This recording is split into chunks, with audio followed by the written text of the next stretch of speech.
Oh my god, I think it's happening again. Swear to myself I would be letting it end.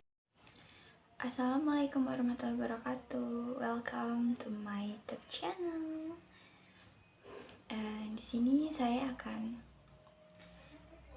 menjelaskan tentang akuntansi pertanggungjawabkan, pengertian dan tahap perkembangannya. Mari kita mulai. Jika mengingat perkembangan dunia usaha yang semakin maju, maka dibutuhkan sistem untuk mengkoordinasi kegiatan perusahaan tersebut dengan melakukan pengendalian. Dalam permasalahan ini, yaitu pengendalian berupa akuntansi pertanggungjawaban untuk mempertanggungjawabkan seluruh kegiatan perusahaan dengan penetapan biaya tertentu.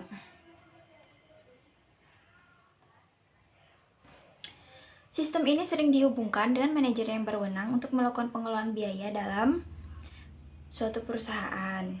Istilah tersebut bisa dibilang sebagai proses pengumpulan, pembuatan, dan juga penyajian data keuangan yang biasa diterapkan di dalam sebuah perusahaan. Untuk mengetahui lebih lanjut, maka simak informasi mengenai pengertian, manfaat, dan juga 2 tahap perkembangan berikut.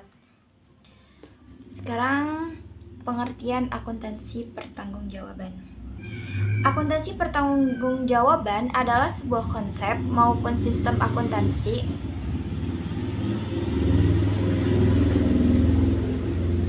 yang dikaitkan dengan pusat pertanggungjawaban yang ada di dalam sebuah lembaga. Oh iya, tadi berhenti dulu karena ada suara motor. Kita lanjut lagi. Akuntansi pertanggungjawaban adalah sebuah konsep maupun sistem akuntansi yang dikaitkan dengan pusat pertanggungjawaban yang ada di dalam sebuah lembaga atau perusahaan. Istilah ini mengacu pada proses pelaporan bagaimana kinerja manajer pusat dalam mengatur pekerjaan yang berada dalam kuasanya.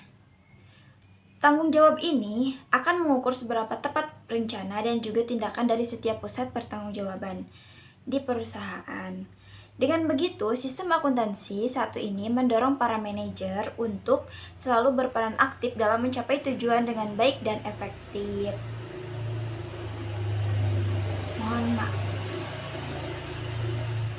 Mohon maaf atas gangguannya, tadi ada suara motor dulu dan berhenti sebentar. Sekarang kita lanjutkan lagi. Sehingga nantinya tidak akan ada penyimpangan ataupun permasalahan berarti yang tidak bisa diselesaikan. Tidak hanya itu, laporan hasil evaluasi dari pertanggungjawaban tersebut bisa sangat berguna untuk penyusunan rencana kerja selanjutnya.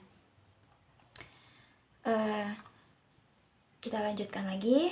Laporan pertanggungjawaban ini juga disajikan untuk memberitahukan informasi mengenai pendapatan dan juga biaya terkait berbagai kegiatan pada bagian manajemen. Tentunya hal tersebut bisa menjawab pertanyaan apakah segala kegiatan yang dilakukan sudah berdasarkan apa yang ditetapkan dari awal.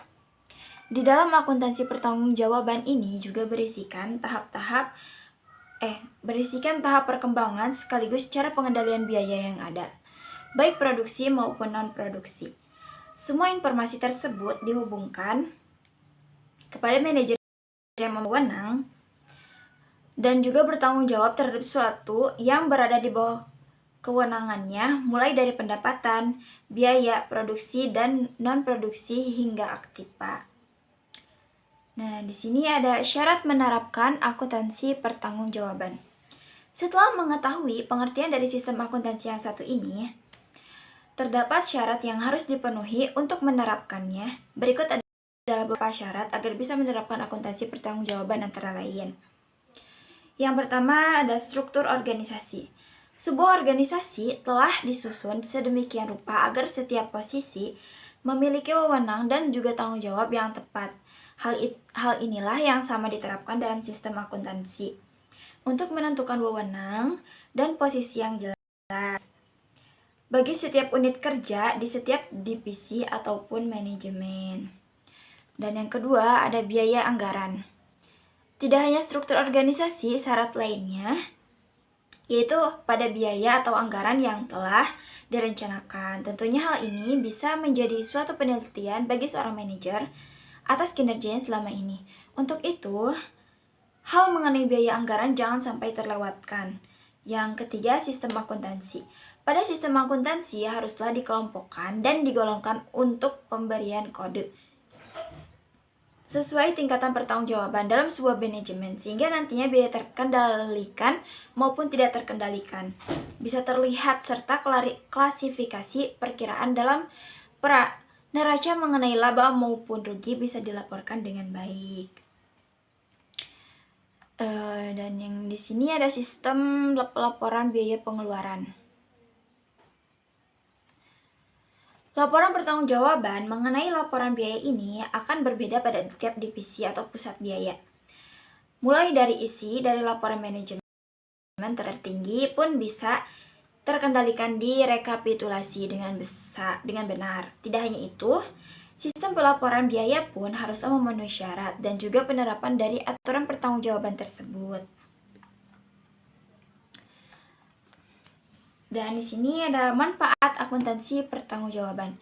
Sebuah informasi di dalam akuntansi pertanggungjawaban memberikan manfaat tersendiri untuk menyusun sebuah anggaran. Hal ini tentunya sangat menguntungkan bagi perusahaan besar yang ingin membuat kegiatan usahanya berjalan dengan lancar. Lantas apa saja manfaat yang diberikan? Simak ulasannya di bawah ini.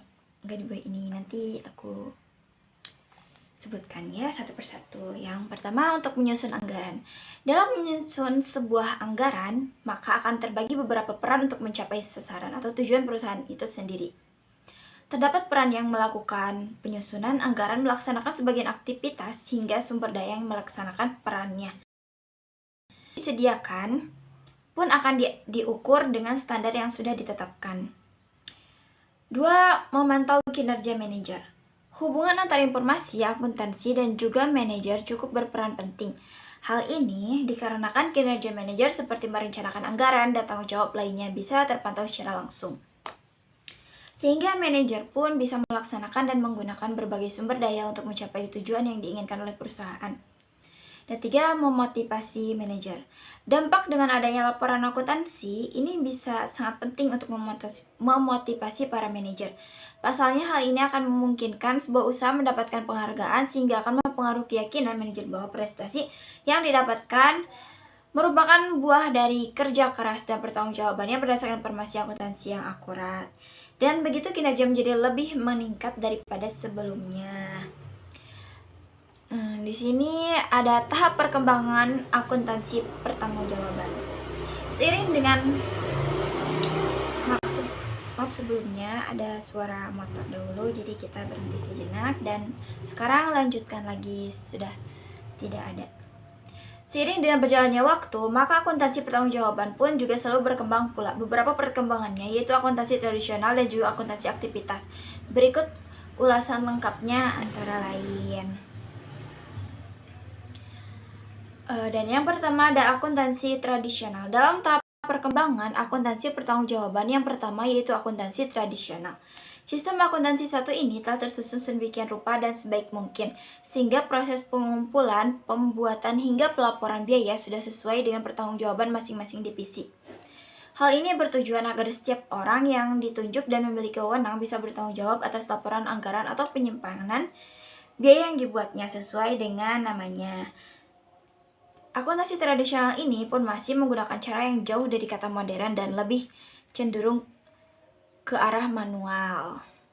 Caranya yaitu dengan memanggil setiap anggota masing-masing dalam sebuah kelompok atau organisasi, sehingga sistem akuntansi yang digunakan ini bermanfaat untuk penyusunan anggaran hingga penilaian kinerja manajer.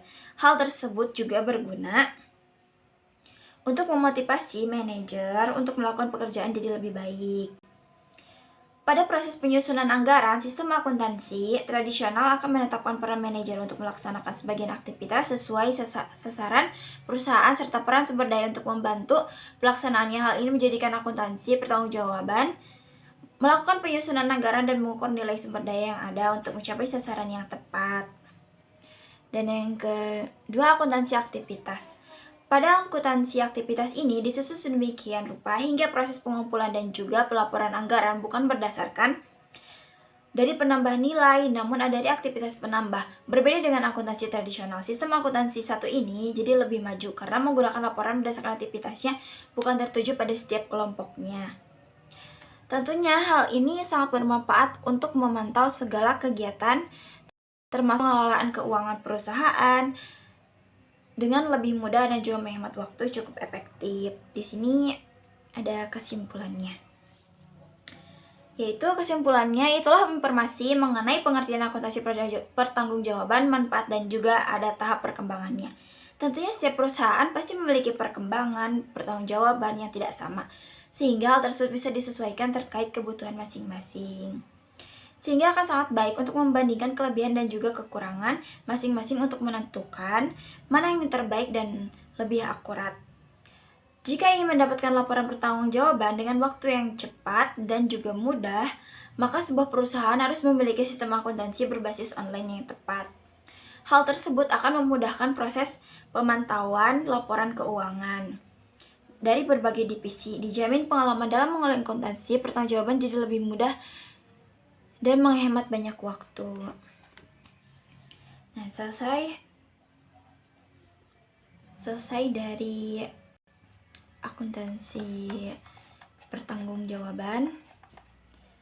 Sekian, mohon maaf bila ada kekurangan. Sekian dan terima kasih. Wassalamualaikum warahmatullahi wabarakatuh.